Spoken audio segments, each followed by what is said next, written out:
I'm committed to prove and demonstrate what has been said a few minutes ago, that what's next is always more interesting. So the coffee break will be more interesting than my presentation. But anyway, I will do my best. So the topic is really interesting, and I am deeply committed with both areas of e-learning. In our university, I'm leading a doctoral school in collaboration with the École Polytechnique Fédérale in Lausanne and the University of St. Gallen about e-learning from different viewpoints. And at the same time, we are closely collaborating with IFIT, which is the International Federation of IT in Travel and Tourism, working in the field of digital technologies within travel and tourism. Personally, I'm deeply interested in tourism because I cannot be a tourist.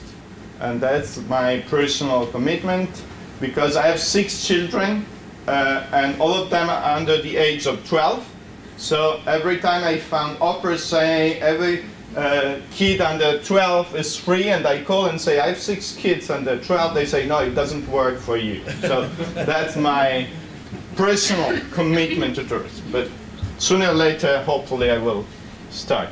So just to give an idea, the research labs I have the privilege of leading, they involve around 25 people from about 10, 15 different nationalities.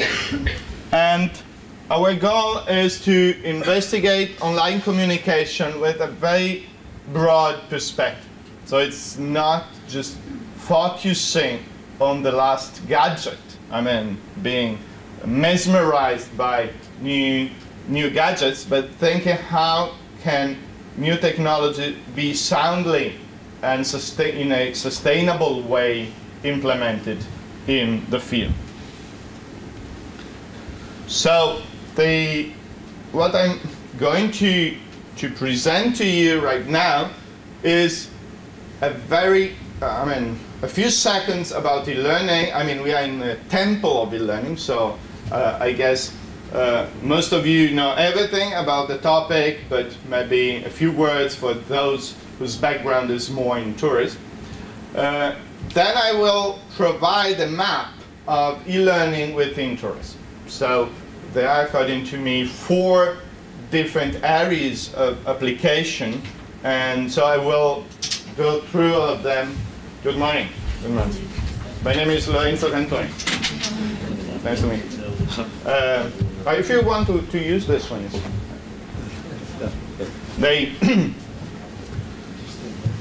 then I will focus on one of those 4 areas.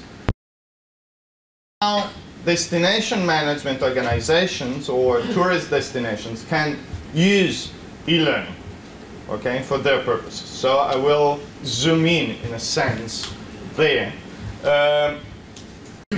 And then I will say a few more words about our other researches we are doing or have just done. Anyway, I have my alarm at 10:30, so I mean, I won't go beyond that. Anyway, I mean, in Switzerland, as you know, we are pretty mad for time, so I will stay in. So, e-learning. In general, I will refer to e-learning as every learning experience which uses information and communication technologies at very different levels. So it can range from a face-to-face communication like this one, which anyway is using PowerPoint like this, up to a full online learning at a distance. Even if usually e-learning is conceived more for distance learning and distance training. And there you may see several different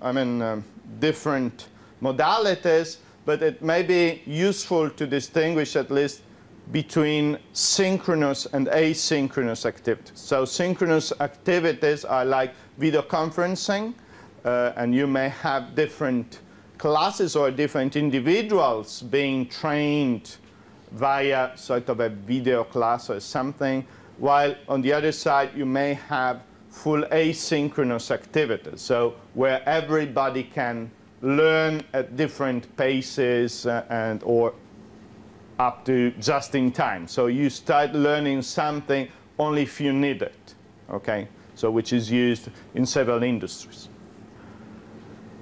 Here I've presented a definition by the European Union, which has been proposed 11 years ago, which I find pretty good. So it says e-learning is the use of new multimedia technologies. So you need information communication technologies and especially the internet to improve the quality of learning. So it's really important. It's not just if you have learning and you have technologies, it will become better learning. It depends. So, I mean, e-learning needs to find the conditions under which using digital technologies is an added value, okay, and not a damage in a sense. By facilitating access to resources and services, so this is information, okay, so you can access a lot more information. So think, for instance, for hotel managers, right now in Austria there is a very nice project and they real-time can access flow data about tourists going around. Okay, so I mean you can get real-time or almost real-time information. As well as remote exchanges and collaboration. And that's really important. So e-learning helps adding a lot of peer-to-peer communication. So it's not just a matter of accessing experts, but it's a matter of exchanging experiences. So something like we are doing today, so sharing viewpoints and experiences. So why is e-learning so important for the tourism sector? But first of all, in general, we can say that, I mean, digital technologies and the internet have and are changing, having a very deep impact on our everyday life. But if there is a sector where that impact can be experienced at the highest level, is tourism.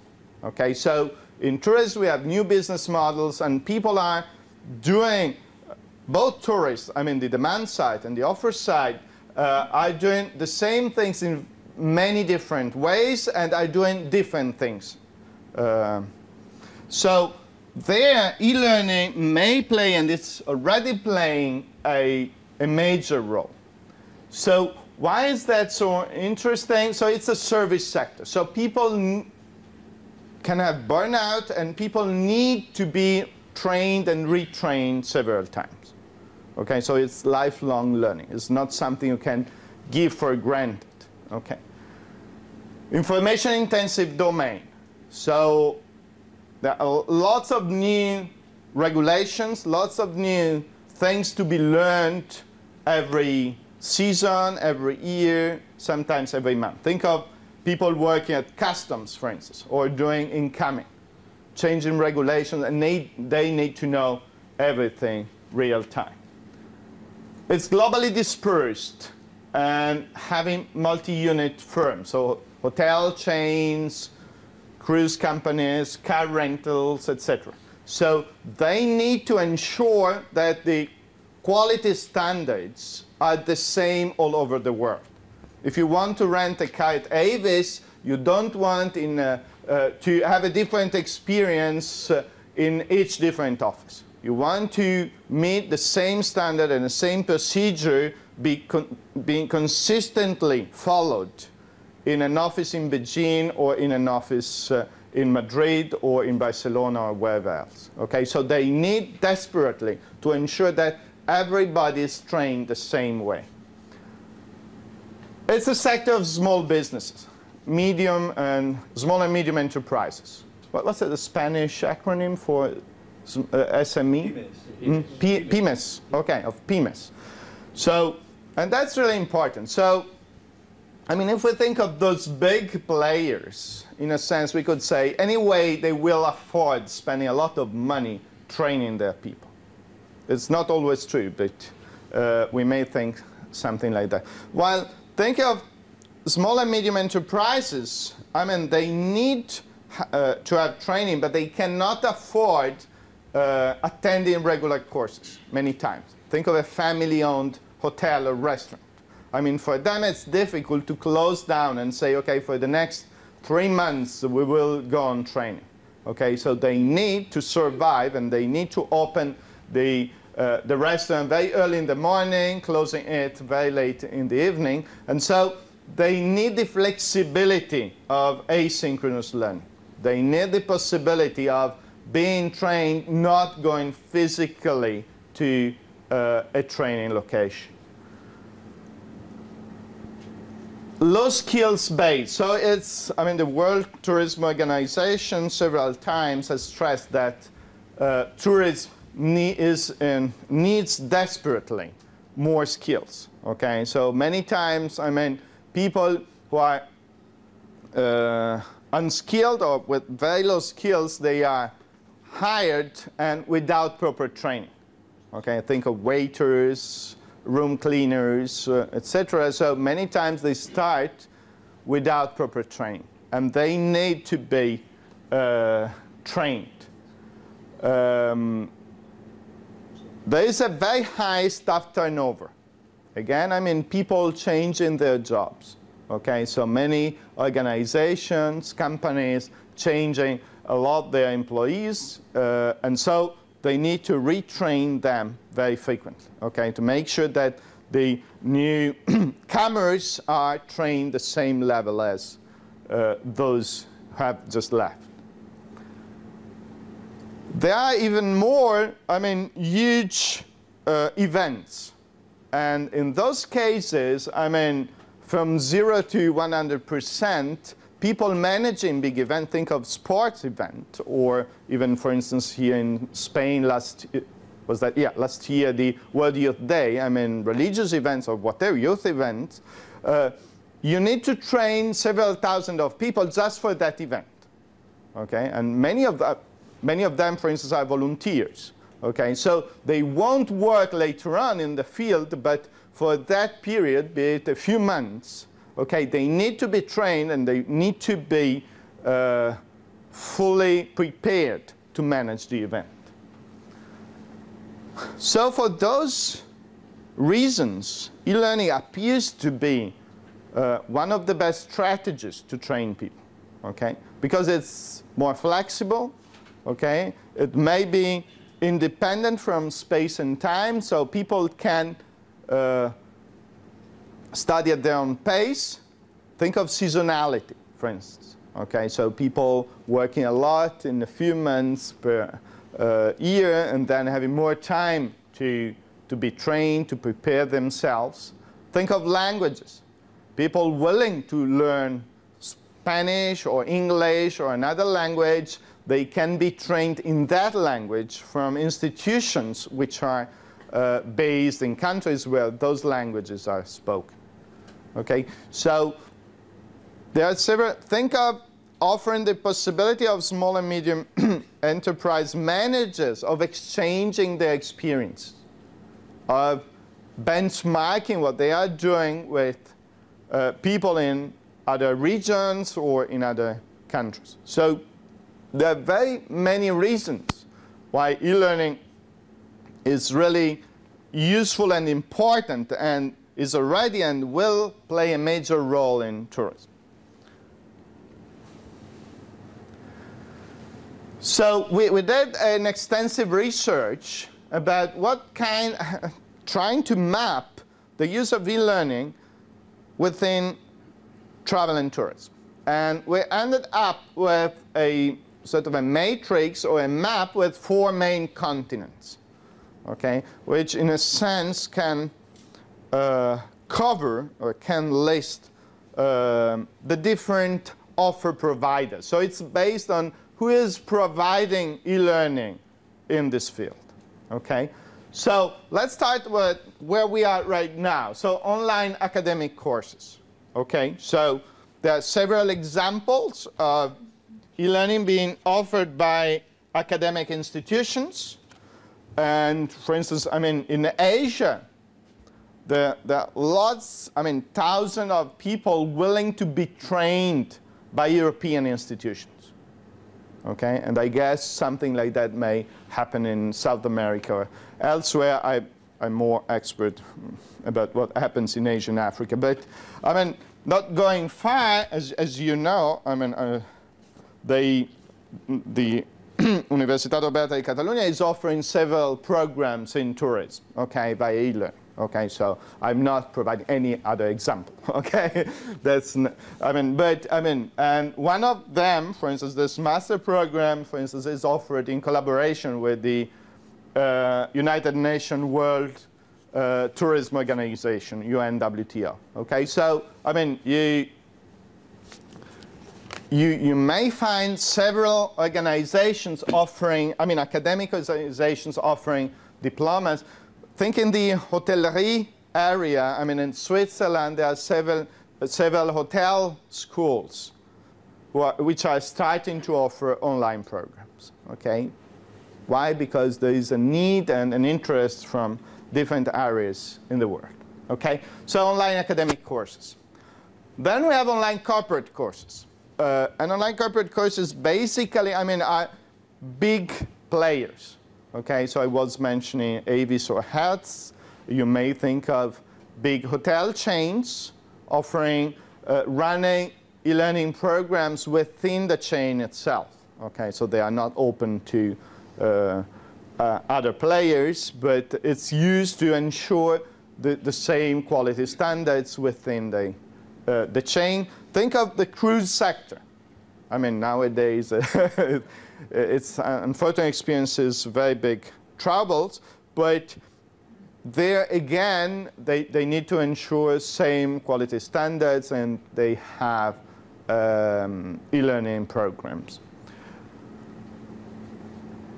Then we have independent courses. So, I mean, there is a full world of very small modules from Japanese or Spanish for waiters up to how to write your online travel diary, up to how to combine wine and food, how to recommend good combinations to clients in a restaurant or whatever, how to answer politely the telephone in an hotel, how to manage the concierge, etc. So there is a full range of offers which is managed by private bodies, by private agencies,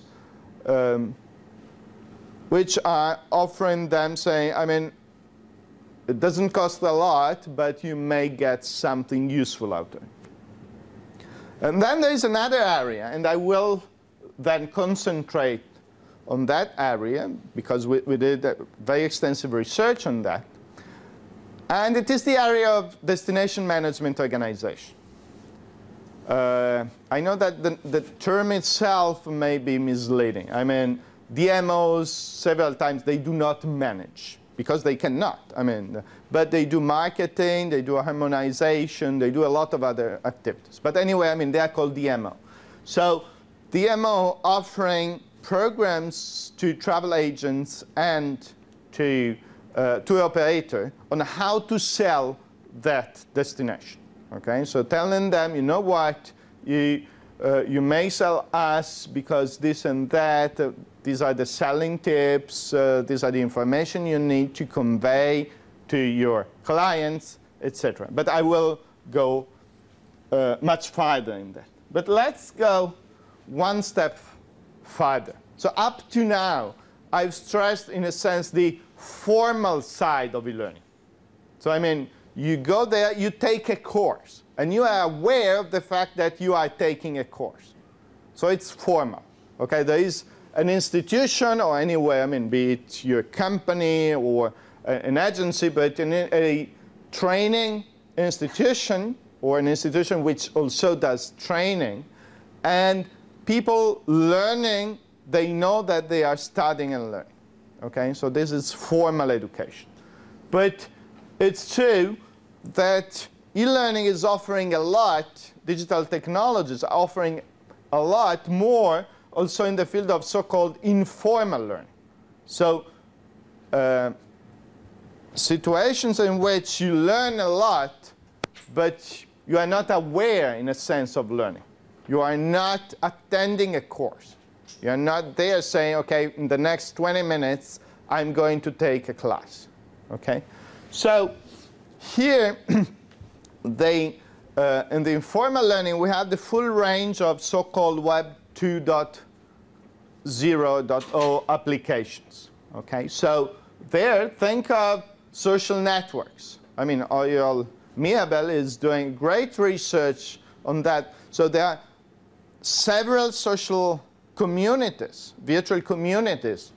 Think of Facebook, LinkedIn, Xing, or elsewhere, where professionals in your field, in the field of tourism, are sharing experiences. I mean, when they get connected to their Facebook group, maybe they don't think I'm going to learn the next half an hour, but they may find a new case, a new experience. They may click and see what another hotel, for instance, has implemented.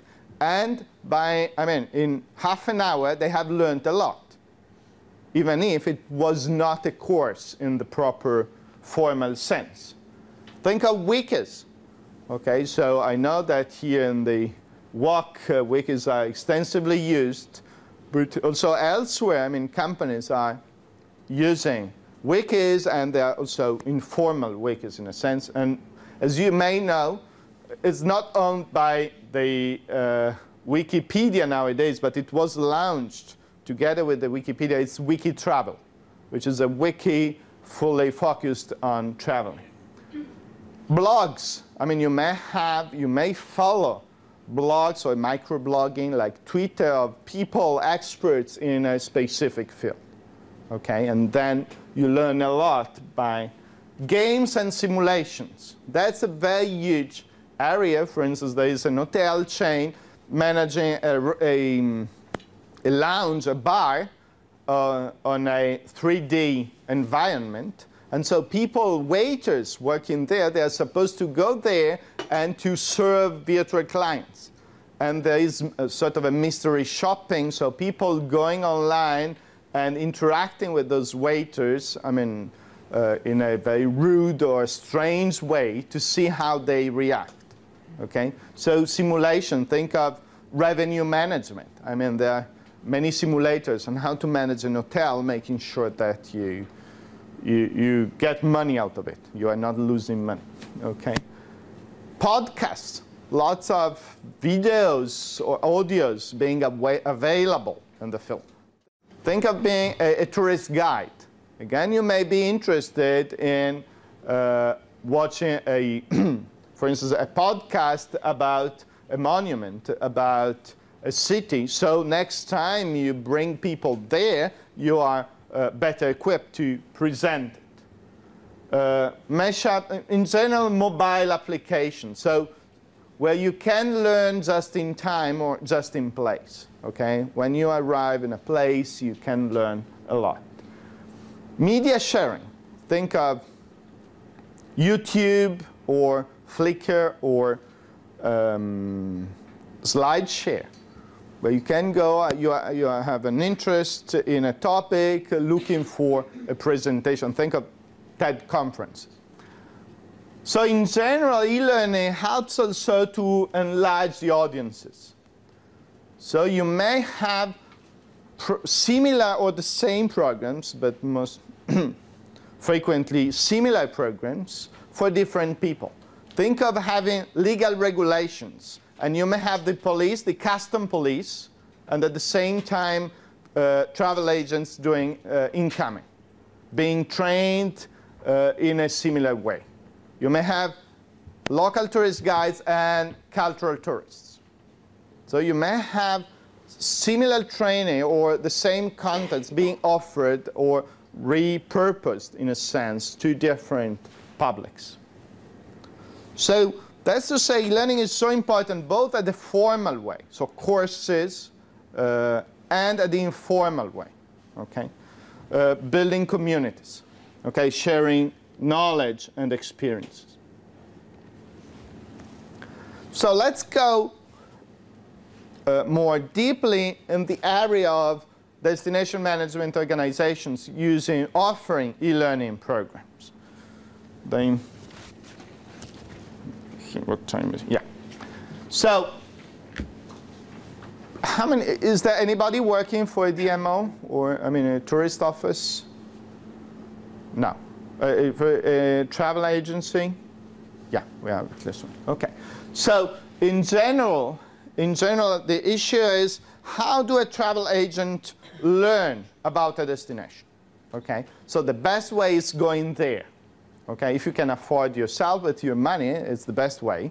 Otherwise, they do so-called educationals, but travel agents, they call fun trips. But it's not that serious calling them fun trips. But basically, the destination invites you to visit a place. Okay, so you are funded or sponsored by the destination, and you go there and they bring you around saying, you may invite people here. Think of MICE. You can set a conference. We have a very nice conference center. You can host people here, having a party there, or whatever. What else? They read books. They read all the promotional materials. They may read. I'm not saying that they read a lot of books, but they may read books. They see movies, as we do. They get idea, inspiration. They see television, specialized programs.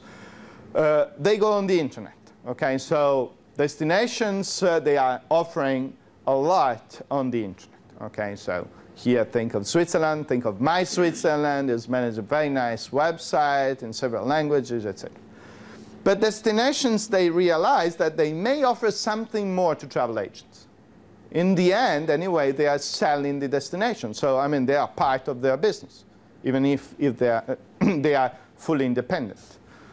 So, and destination thought, if we can convince, or if we can train those travel agents, telling them that some stereotypes do not work. Okay, so think of an area or a city, and you perceive that people think that the city is just for rich tourists. And you want to tell the world, no, it's also for rich people, but also Lorenzo Cantoni with 6 kids may consider going there. Okay? And so you need to train travel agents, telling them the good news, that they may start selling it if you are developing new products. You have to train them, telling them, you know what.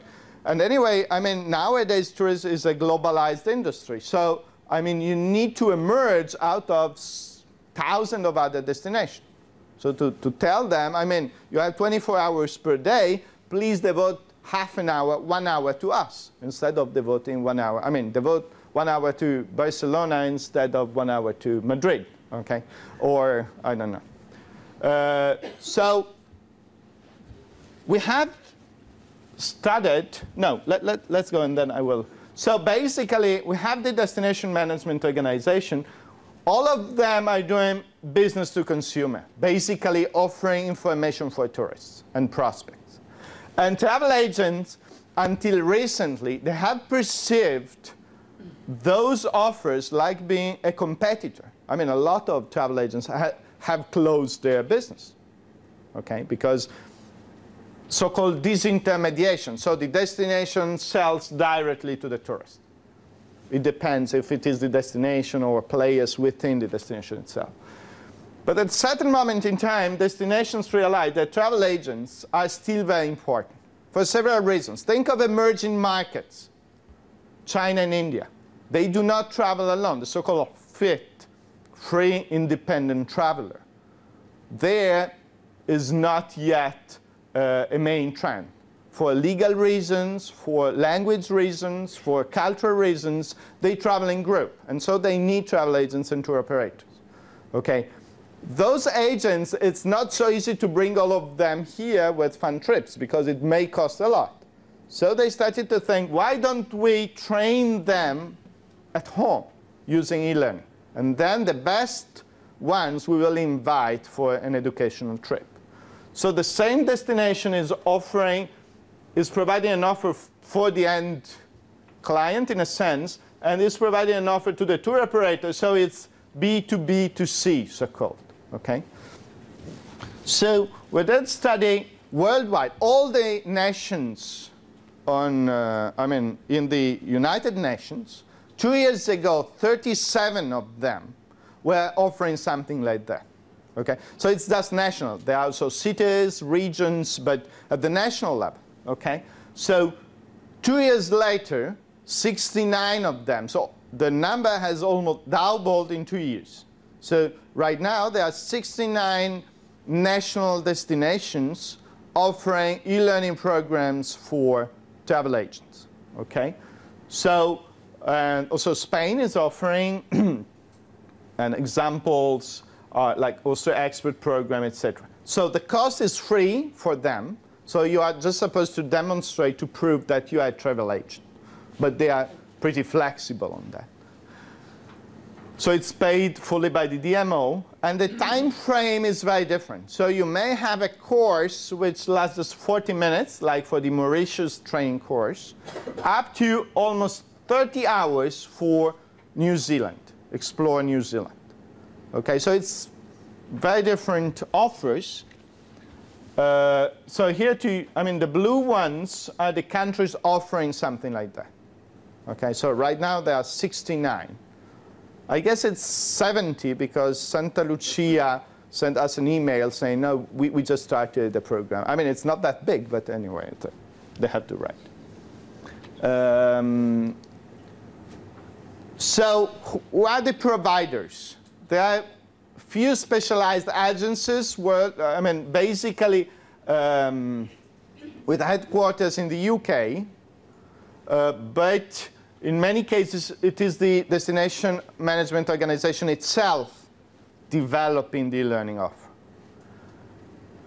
What are the contents? So basically, it's overall information like geographical position. I mean, think of Tessin. I mean, the southern part. How many of you know where Tessin is? Oh, Lugano, where Lugano is? Some of you. Okay, but think of Lugano as seen from China. I mean, is that Europe?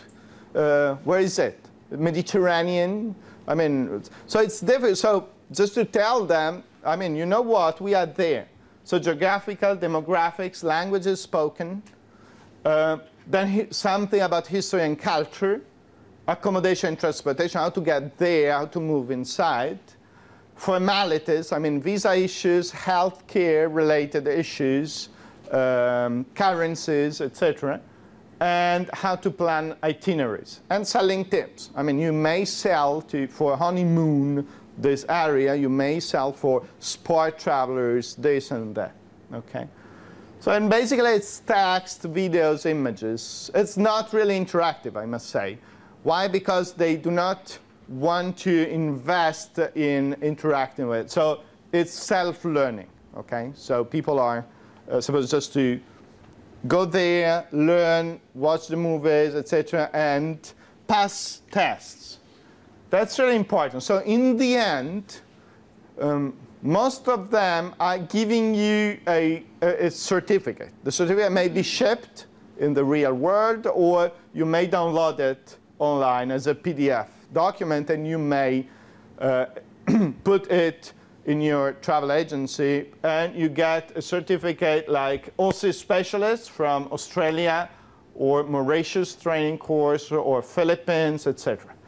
So the name you see here, Nazdeya Kalbaska, is one of my collaborators, and she's doing a PhD research in the field of e-learning and e-tourism, and she has helped me in the preparation of this presentation. So just to give you, yeah, we have 6 minutes. Briefly, an example. So let's take Switzerland. So Switzerland is offering a program which is fully integrated in the trade corner of the National Tourism Office. and having very different publics. So it has an international program, but then for USA and Canada, Germany, UK, Ireland, China, India, Korea, and Australia. That's really important, because I mean, how to get there, and all the formalities are different. And something may be explained in very different ways depending on the culture of the incoming market. I mean, what is a church, you are not supposed to explain to people living in Ireland, but to people living in Korea, you are supposed to say something more. I mean, telling them it's a Christian building with some characteristics. And they are going to open also for the Russia, Poland, and Spain. Okay, so also in different languages. The Switzerland Travel Academy is organized in 5 seminars, and it takes 2 up to 4 hours to follow them. And in the end, you have a final exam. Okay, again, it's a multiple choice basically, and in the end, you get the certificate. And you have just 3 chances. So if you fail 3 times, you won't be accredited. Okay, so in the end, you don't get the final certification. So just to give you an idea of the program, I mean, all of them are for free, so you can try all of them if you like.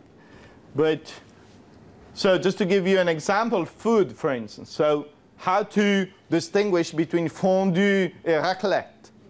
Okay, it may be interesting, maybe a few of you know, but you get also the image, you can understand differences. And I mean, enogastronomic tourism is anyway an important part of tourism. So then, I mean, this area didn't attract so far any other research. So we wanted to learn what do travel agents think of it. I mean, we know that there is an extensive offer. 37 nations in 2009, 69 in 2011. But what about travel agents? Are they aware of it? Are they happy with it? So we did design an extensive research in collaboration with several partners, and also IATA Training and Development Institute that participate in this research. And so we did approach more than 60,000 travel agents worldwide, and we got, let's say, 1,000 answers from them, pretty well distributed worldwide. So, I mean, most of them from Europe, 48%, but anyway, 30% from Asia, 12% from Africa, and 8% from Americas. So the main group of respondents was in the UK. And as you know, I mean, they are playing a major role in the field anyway. What are they saying? So in our group of respondents, 57% of travel agents, of respondent travel agents, were saying we do some form of e-learning. And approximately half of them have done at least one e-learning offered by a destination. And they are saying, I mean, we think it's more reliable than programs by hotel chains. We think it's more authoritative, etc. On average, those who have attended e-learning programs by destinations have attended 6 of them, meaning that they are pretty happy. So if you start that way of being trained, you go further. Okay? And more than 60% of those half group, so those 500, said that they have sold the destination package off the back of taking an online training course. They're saying it has an impact on our business. So it's not just fun, but it's a way of selling, of being better prepared to sell a destination, of knowing more about the destination. And so if we see their motivations, 81% of them, they say our motivation is to know more. Okay, so it's knowledge. It's really in a sense, an intrinsic motivation. So they want to be better prepared. Sometimes people working there, I mean, they know how to manage Amadeus and a few other things, and how to hand out brochures. Okay, and so they say, no, we want to know more. Okay, I'm not saying maybe in Spain all of them are super experts, but elsewhere, I mean, if you think of India, it's a different story anyway. To respond to my clients' needs and requests. So many people are going to a travel agent saying, I mean, I've already seen on TripAdvisor this and that. What do you say? I know that. So, I mean, a travel agent cannot be the person who knows less than the client. So they feel sort of pressed by their clients to know more, to be better prepared.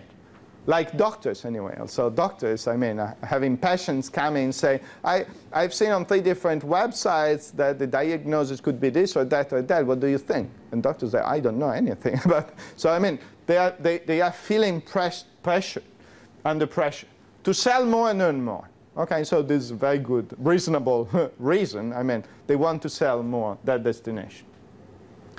Many of those programs are offering as a fringe benefit for some of the people getting that certificate to participate in familiarization trips. So some of them, around 30% of them say, I do participate hoping to be selected later on to go in person to the destination. Others are saying to enrich my curriculum, to win a competition. Others are being offered different vouchers or whatever. To be registered on the official travel agent list of the destination, which may be interesting because some of the destination management organizations are offering a list of them on their website. So, I mean, those people, we know that they are prepared to sell us. Okay, so in a sense, it's a way of showing, saying, okay, I'm more expert than my colleague. So it's a competitive advantage if compared with your colleagues. So very few to display an official certificate in their office or to respond to my manager's request. So apparently managers are not pushing a lot. So it's sort of a bottom-up way. So people think, I need to know more, even if my manager is not telling me to study. So when it comes to the destinations offers, the best one voted by our respondents is Australia by far, then Dubai, Caribbean, Mauritius, Malta. And anyway, I mean, Switzerland and Spain did get the same numbers. Okay, so there. So we are anyway among the first. I think, yeah, we have a few seconds. So destinations and travel agents do agree in recognizing the fact that this e-learning can really help to become allied. They are not enemies. So this intermediation has suggested that they were enemies. But in fact, I mean, the goal of a destination is to sell the destination, be it directly or through travel agents. That's not a problem for them. So e-learning is helping them to re-become allies with travel agents and tour operators. So just to conclude and then having a conversation if you like. So if you go on a website, eLearning, then number 4, tourism.com, you can see the report of the full research. And there you can see the list of those 69 offers. So you may have a look and try them if you like. Okay, and learn everything about Switzerland. Here, if you go to this address, you can see the same, a similar program designed for a region, the region where my university is, Tessin. And by the way, it has been developed by my lab, okay? So you can see what we did. And for instance, I mean, Tessin is a very small, we have 200,000 people altogether. It's the area where Italian is spoken in Switzerland. And in 3 months, we got 85 travel agents getting the certificate. And 150, oh, yeah, that's the time, okay. 150 subscribing to the program, even if not completing it. So in just 3 months, okay? So you have 85 people from all over the world who have devoted at least 1 hour and a half to learn about the scene, okay? Who are telling the destination, this is my name, I'm living there, I'm working there, I've devoted at least 90 minutes, I've passed an exam, so I'm better prepared to sell your destination. Then if you like, I mean, just to give you an idea of what we are doing, we are working a lot in developing countries. Right now we are working in Mozambique, for instance, pretty extensively. And in South Africa, we have a partner called Youth Hospitality Initiative. They are working with dropouts, I mean, street students, and they are training them to become waiters. And 67% of them, after pretty short training, they get a job. Okay? And so we did design a so-called waiter game. You can see a prototype where basically they and other schools for very low-level skills. I mean, it's not for managers, but just for waiters, wash dishes. You may implement through videos, audios, images, and text scenarios, and people are presented the scenario, maybe a video of a waiter interacting with a client, and then you get some questions about was that okay, was that problem, and they see immediately when they choose something whether or not they are increasing the quality of their relationship with the client, with their boss, and with their colleagues through images. So it's a very simple game where there is a nice experience produced by L'Oréal in the field of hairdressing salons, but to train low levels to help them to increase their service quality. And then for those of you who are in the research field, I've just published a special issue of the JIT, so the Journal of Information Technology and Tourism, fully devoted to e-learning in tourism. So you may consider having a look. So thank you so much for your patience, and hope I was able to say at least one thing which was of your interest. Of course, it's not possible to develop something especially for that small business, like a family-owned hotel, where, let's say, when do you call in Spain a small enterprise? Under 15 employees, 18 employees? What's the statistical threshold? You know? But anyway, I mean, with a company with 15. So, but in those cases, both their organizations, so the organization of hotelier, or hotel managers, or an institution like a university or a hotel school, or the destination itself, can make the offer. So the offer is not just for that small entity, but it is for all the small entities in the area. So at that level, it's for sure possible, because anyway you have the economy of scale. But it's true that to develop just for them, it's not possible. But in the other cases, for instance, we are working in, in Africa there, but it's so important for them to be able to attend some kind of courses. Yeah. So to develop yourself, no.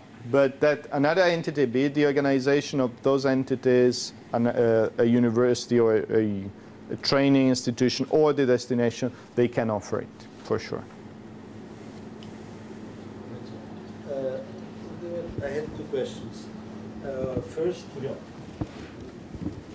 I had two questions. The first one would be, do you know exactly what the position of the people of the travel agency were taking part in these courses? Yeah? There was this difference. I'm asking if there was any difference between the travel agencies, or did you see a specific position that had more interest in participating in this kind of trainings? And the second one, did they really, do you know if they were participating really for interest? You showed which were their motivations, but they were collected from the company, or they were voluntarily subscribing to the courses? That's where you understand the difference, because you just showed the motivations they had, but when they just registered to the course, they did it voluntarily, or they did it through the company? Was the company that was asking them to do that? Yeah, good question. And for the first one, you think the position, geographic position, or their role within the company? Okay. So the results, we did try to see if there was any statistical correlation in that. We have people from a few months up to 20 years in the field, but we didn't find any statistical correlation. So, and we didn't ask especially the role, but I mean, if you are 20 years in the business, we may guess your role is higher. So when it comes to the promotion, we don't have clear statistics. What I can tell you is, having developed the one for Ticino, and so there we see everything. I mean, we are able to study everything. And some of them we are sort of inviting. So we did a clear, an analysis of the most important incoming markets, inviting them via email, saying, okay, why don't you try it? It's for free, it may be of interest. But there is sort of a snowball effect. So apparently successful, happy people are telling their friends and colleagues, you know what, why don't you try? It's for free, and you will learn. And we have seen that the main way of approaching them are LinkedIn communities. So again, Web 2.0. So areas, so virtual communities and groups where travel agents are meeting together and sharing experience, telling to each other, you know what, I've done this, I've experienced that. So LinkedIn has played the major role to invite them, in a sense. And so happy people writing on LinkedIn, I've tried this. So it was not some of my collaborators pretending to be. It was real people saying, I'm happy to. Yeah. This fits with what I've been seeing. First of all, your results on the push of the strength that the bus had in their participation in the course. Normally it's low. This is normally working in all participation through virtual communities and so on. So it makes sense. Yeah. And the second one, what you are saying now also is logical too. That normally people try more to find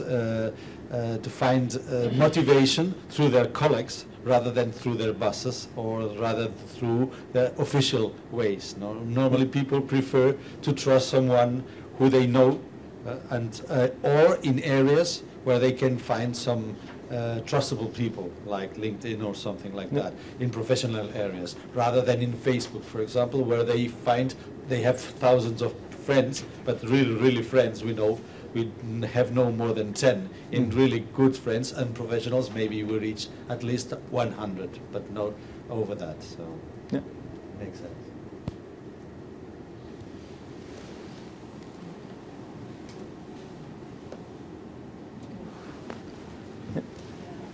I wonder if it would be useful or profitable to make a global program for destinations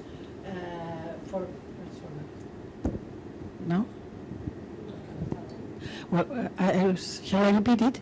Yes. No, okay. Yeah, for the okay. recording section. I wonder if it would be profitable and useful for the destination, a global program which includes people, not only hotels and restaurants or tourist office, but for example, policy, commerce, and all the people involved in a destination, which probably will attend a tourist when it arrives.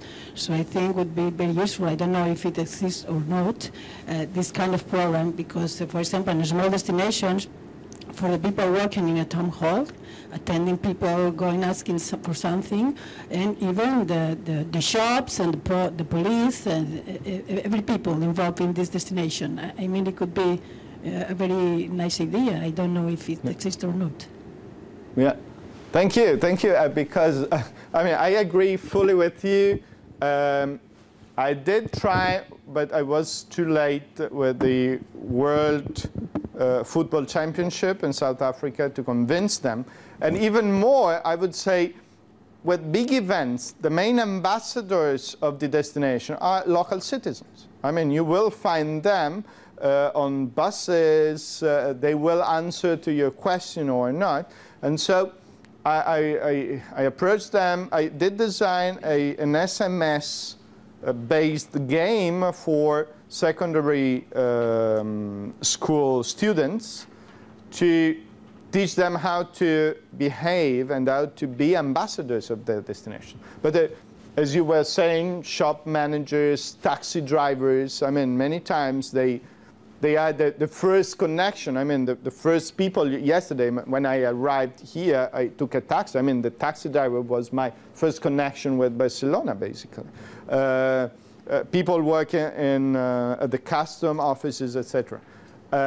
So I think both for destination and for big events could be an advantage. I'm not aware of anything like that, I mean, of that 360 degrees offer.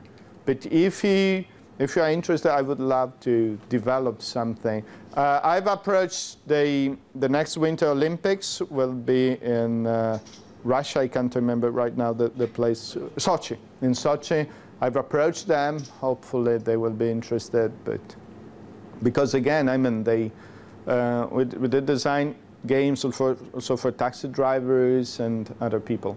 But I mean, yeah, my answer is yes. I'm not aware of any large-scale experience on that.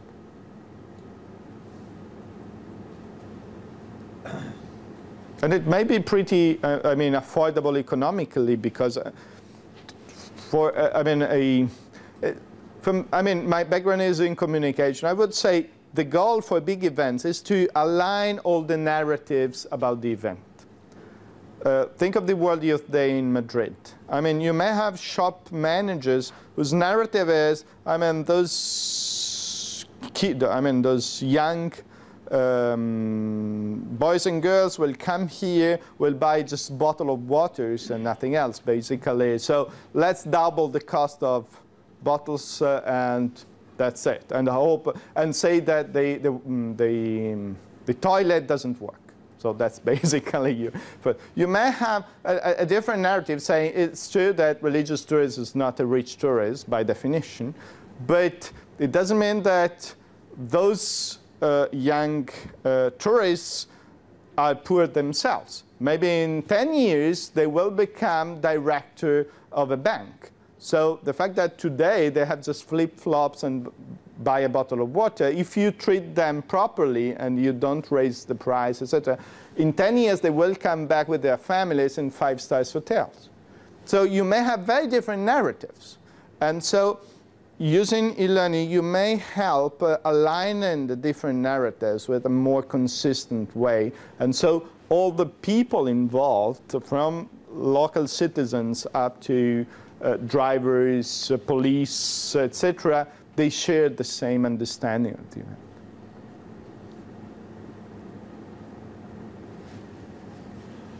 This is a sort of internal marketing, yeah. what you are talking about.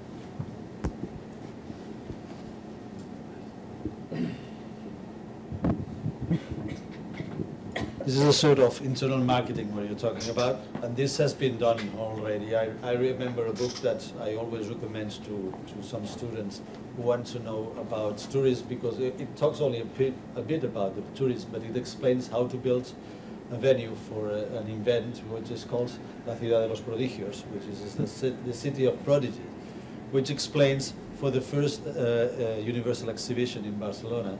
It was in 1888. Barcelona was a provincial city unknown, and they were accepting people from all over the world. So they have to teach taxi drivers, police people, everyone to behave in a way that people could feel they are in an international city, not in a little town in the province where no one can understand.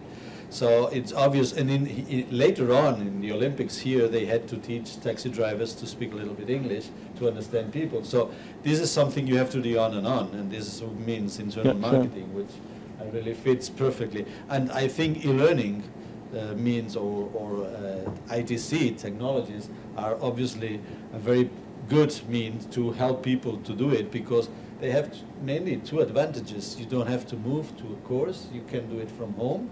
And second advantage, you can do it at any time it is more convenient to you. You don't depend on the time, so many more people can arrange their schedules to follow these courses without changing their way of life, without having trouble with the family and so on.